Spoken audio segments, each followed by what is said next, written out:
Selamat berjumpa kembali Bapak Ibu Saudara. Mari kita akan sama-sama berdoa sebelum kita belajar bersama dengan firman Tuhan. Bapa di surga, Bapa di dalam nama Tuhan Yesus, kasih dan anugerah-Mu terus menyertai kami, memelihara kami sepanjang hidup kami. Kami bersyukur kepadamu Bapa. Kami mau belajar dengan kebenaran firman-Mu. Biar firman-Mu terus menolong kami dan memampukan kami, membuat kami mengerti apa yang menjadi rencana dan kehendak-Mu dalam setiap kami. Kami berdoa dalam nama Tuhan Yesus. Haleluya. Amin. Baik Bapak Ibu Saudara terkasih dalam Tuhan, pada kesempatan firman Tuhan ini saya berikan satu tema, putuslah aku. Ya. Putuslah aku.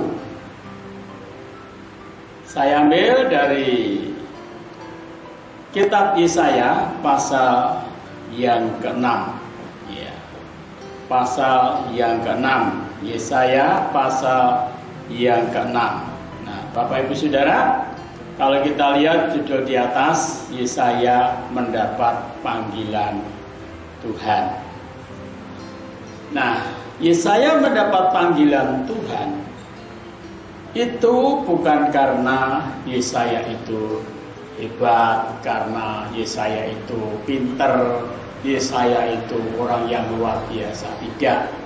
Tetapi Yesaya orang yang suka mendengar akan kebenaran Tuhan, suka belajar untuk mendengar firman Tuhan, ya, tanggap akan situasi dan kondisi. Peristiwa itu terjadi yaitu ketika Raja Uzia ya mati dipanggil Tuhan karena masa jabatan pemerintahannya telah berakhir dengan kematian. Yaitu ketika itu Yesaya melihat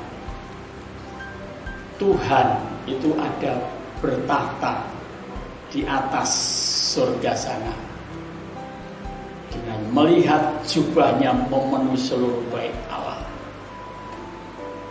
dengan diiringi para serafim, para malaikat, dengan menyanyikan satu pujian, ya, dengan pujian berkata, Kudus, kudus, kuduslah Tuhan semesta alam.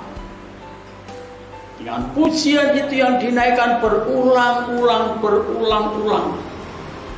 ya, terus dinaikkan berulang-ulang. Seluruh bumi penuh kemuliaan Tuhan. Ya, ketika Yesaya melihat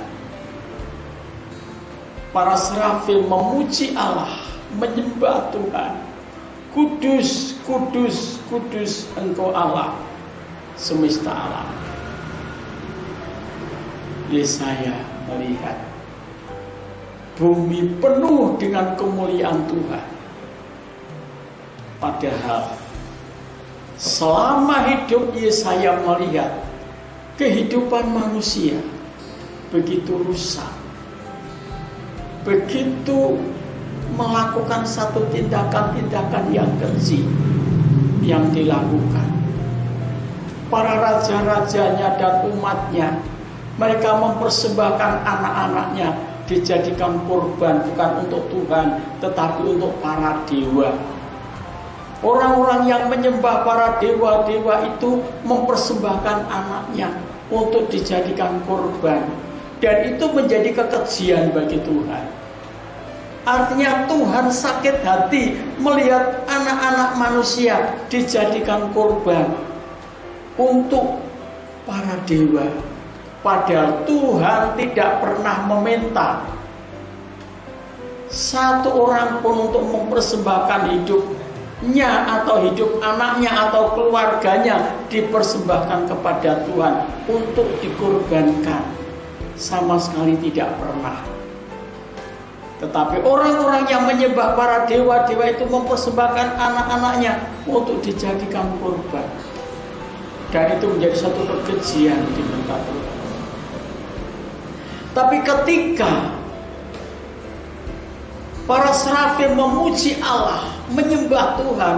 Alkitab mengatakan dalam ayat yang ketiga, ya, dan mereka berseru seorang kepada yang lain, katanya, kudus, kudus, kuduslah Tuhan semesta alam, seluruh bumi penuh kemuliaannya.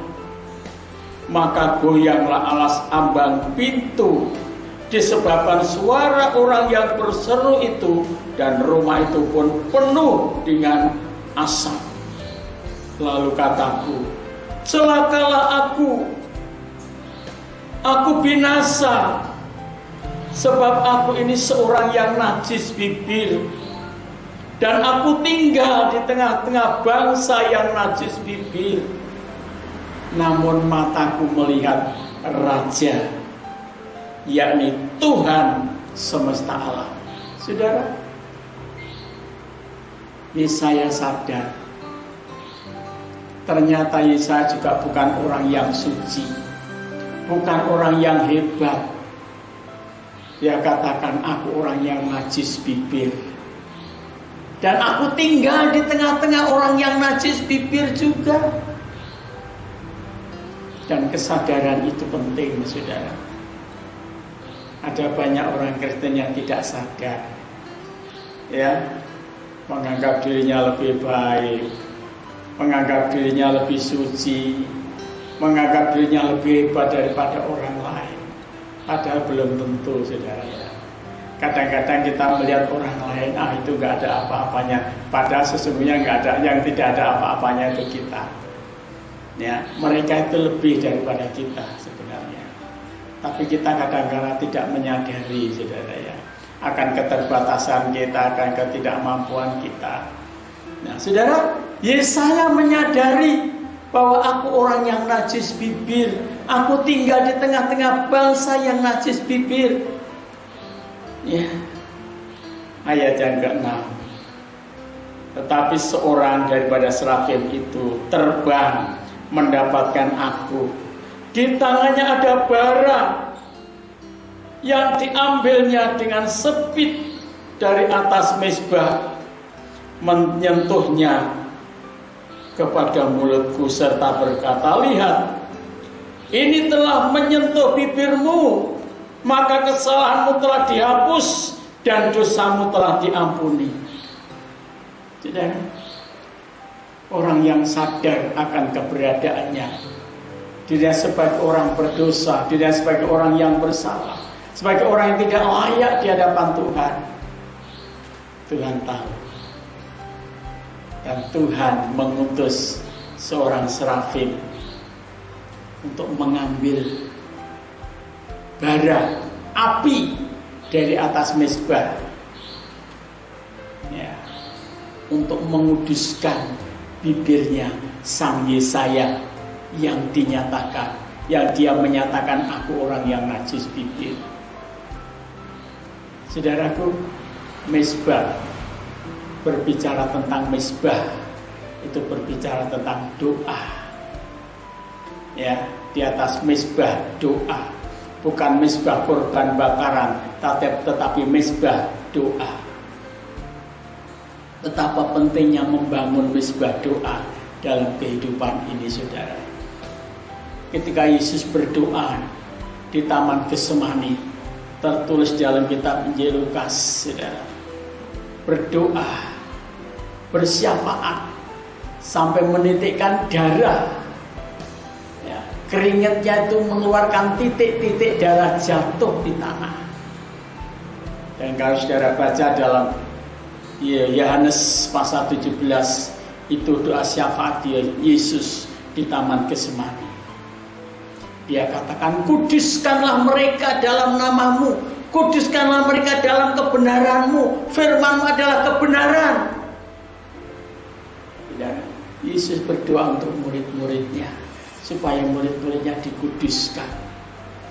Dan ayat 22 dia juga mengatakan, aku menguduskan diriku untuk mereka. Yesus tanpa menguduskan diri, dia sudah kudus. Tapi dalam doanya sebagai manusia, sebagai seorang pendoa syafaat, dia berdoa, aku menguduskan diriku untuk mereka. Mereka itu siapa? Murid-muridnya dan orang-orang yang percaya. Di dalam doa ada kuasa pengudusan. Tuhan sanggup menguduskan orang-orang yang mau sadar akan hidupnya. Dan setelah mereka sadar, saudara, ayat yang ke-8, lalu aku mendengar suara Tuhan berkata, siapakah yang akan kuutus dan siapa yang akan pergi untuk aku? Ayat selanjutnya, maka sautku, ini aku, utuslah aku. Saudara, Yesaya berani berkata, ini aku, utuslah aku. Mengapa Yesaya berani berkata demikian? Karena Yesaya tahu bibirnya sudah dikuduskan, dosanya sudah diampuni.